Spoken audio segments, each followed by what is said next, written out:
There's a particular kind of darkness that settles in around midnight. Not the cozy darkness of settling into bed, but the wide awake darkness when sleep won't come. Maybe you know the kind. The ceiling becomes a screen for every worry that you've ever been avoiding. The house creaks. Is that a usual sound? Your phone glows with the time. It's 2:47 in the morning. And you calculate how few hours remain between right now and when your alarm is supposed to go off.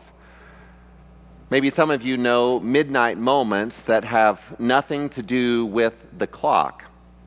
The phone call from the doctor's office asking you to come back in. The conversation that ends, I think we need to talk. The email that begins, well, we regret to inform you. The moment when the path that you planned suddenly disappears and you're standing in the dark wondering what happens now. Midnight moments strip away our illusion of control. They reveal what we actually believe about God, about ourselves, about whether hope is real or just something that we say during the day. The question isn't whether midnight will come in our lives. It will come. The question is what happens when it does. Do we have anything to sing about when the darkness presses in? And when the ground shakes beneath us, will we recognize it as destruction or as God making a way where there wasn't one before? We're in the third week of our Fresh Start series, exploring how detours can lead somewhere better than our original plans, at least at times. 2 weeks ago, Thomas discovered that honest doubt could become the doorway to renewed faith. Last week, our guest preacher taught about Zacchaeus learning that an unexpected invitation could transform everything: his money, his relationships, his whole life. Today, we meet two men in a prison cell and a third man guarding them. None of them expected this particular night. All of them would be changed by morning. Their story shows us what becomes possible when midnight becomes the moment of decision. 2,000 years later, the song still rises from prison cells.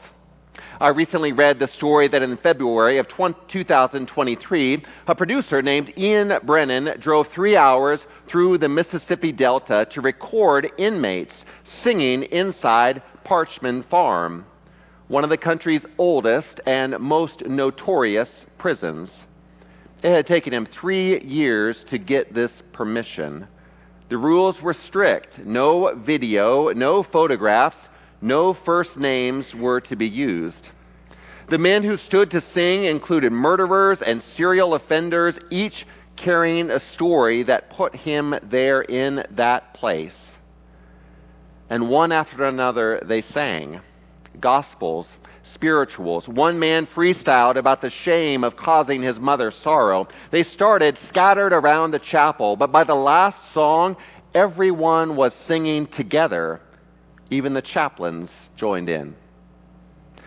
A chaplain was quoted in the article afterwards as saying, "They were not looked at as an inmate. They were looked at as musicians." The warden's office watched the live stream and said they had never seen joy like that inside the prison. You can listen to this music today on your streaming service. Singing in the dark place did not undo what put those men there. They were always human, before and after, but the songs made the world see them a little bit more. Paul and Silas began that song 2,000 years before Mississippi. In a Philippian jail cell, they live out that same truth. But here's what changes everything. They choose to sing. At midnight, stripped and beaten and locked in stocks in the innermost prison. Can you imagine it? They face a decision point that defines this entire passage. They could have despaired. That'd be reasonable. They could have raged against injustice. Again, that makes sense too. Instead, they pray and sing hymns. This is not passive acceptance. It is active resistance through worship. The other prisoners are listening, which means something in Paul and Silas' choice becoming contagious. It becomes visible. It becomes real. Now the jailer faces his own decision when the earthquake shakes the foundations loose. Seeing the doors open, he assumes that the prisoners have fled. His choice is to kill himself rather than face the punishment that would come for him. But Paul's shout, "Don't harm yourself, we're all here," interrupts that trajectory. The jailer then makes the commitment that costs him everything and gains him everything.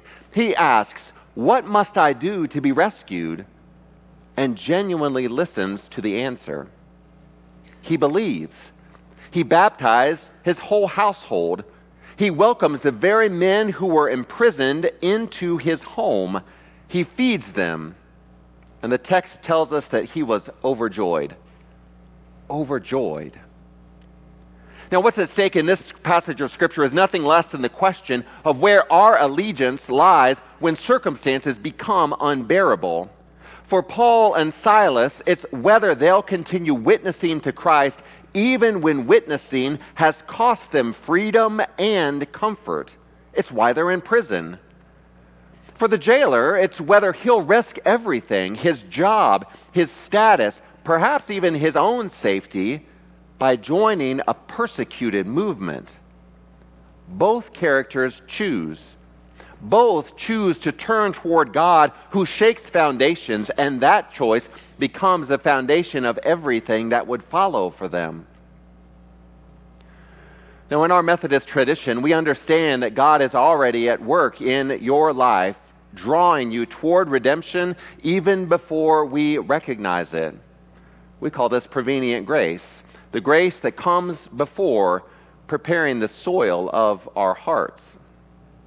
Now, the jailer didn't wake up that morning planning to become a follower of Jesus. He was simply doing his job, maintaining order in a prison. But God was already at work. God was at work in the earthquake, in Paul's shout, in the prisoner's presence, meeting the jailer with an invitation he could choose to receive. Now, this matters for us today because it means that our midnight moments aren't interruptions to God's plan. They're often exactly where God shows up most powerfully. When the ground shakes beneath you, when circumstances force you to choose between fear and faith, between despair and praise, that's not God punishing you.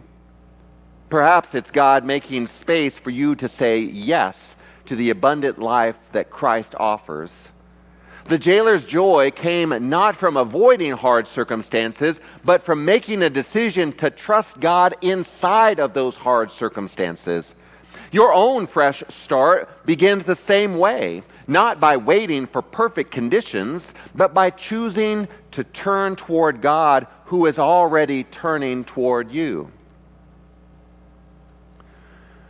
Now, that choice looks differently for everyone. Everyone's in a little bit different place, but it always starts in the same place, wherever we are right now. Now, maybe some of us are still deciding about faith. Maybe we've been showing up on Sundays, appreciating the music, enjoying the chance to be a part of a community, but maybe we haven't said personally yes to following Jesus. Maybe we've been watching from a safe distance. Like Zacchaeus in his tree, like those other prisoners listening through the walls at a distance. And maybe today the ground is shifting. The jailer's question is available for all of us. What must I do to be rescued? And the answer is disarmingly simple. Believe and step through the open door. Now, maybe some of us gathered here have been here before but drifted away. Life got complicated. faith felt maybe irrelevant or even painful, the distance grows and grows until coming back seemed harder than staying away. Now, I want us to hear what happened in the jail. A man woke up in the middle of a crisis he didn't create and found grace waiting for him. God doesn't require a clean reentry. God asks for our honesty, and that's it. And maybe some of us are committed followers of Jesus who are still holding one thing back. Maybe one area of our life where we've locked the door and told God to stay out. Maybe one fear that we won't name. Maybe one habit that we won't release. Maybe one grudge that we keep feeding in the dark. Paul and Silas stayed in that prison even after every chain fell off. They didn't run toward comfort. They stayed, perhaps because their witness mattered more than their escape. What would it look like for us to stay faithful in the hard place, not out of obligation, but because we've discovered that our midnight worship matters to someone listening through the walls? The good news is that God has never written off anyone in the darkness. That jailer woke up in a crisis that he didn't create. One moment he was sleeping in the safety of routine. The next moment everything was broken, doors flying open, chains falling off, his whole world shaking, and in his despair he reached for his sword. But Paul's shout reached him first. Don't harm yourself. We're all here. That's the good news about God. We never meet God for the first time in our moment of breakthrough. God was already at work in the earthquake. Perhaps God had already been at work in the jailer's heart long before he knew that he needed it. God had already drawn faithful people into proximity with someone who didn't know that he was searching. God had not abandoned Paul and Silas in the dark even when the system did. The jailer wasn't a surprise to God. His despair wasn't too big for God's grace to reach. So when the ground shakes beneath you, and it will, remember the jailer's story. Midnight is not the final word. Whatever chains bind you right now, whatever darkness that you are walking through, God has not abandoned the work in your life.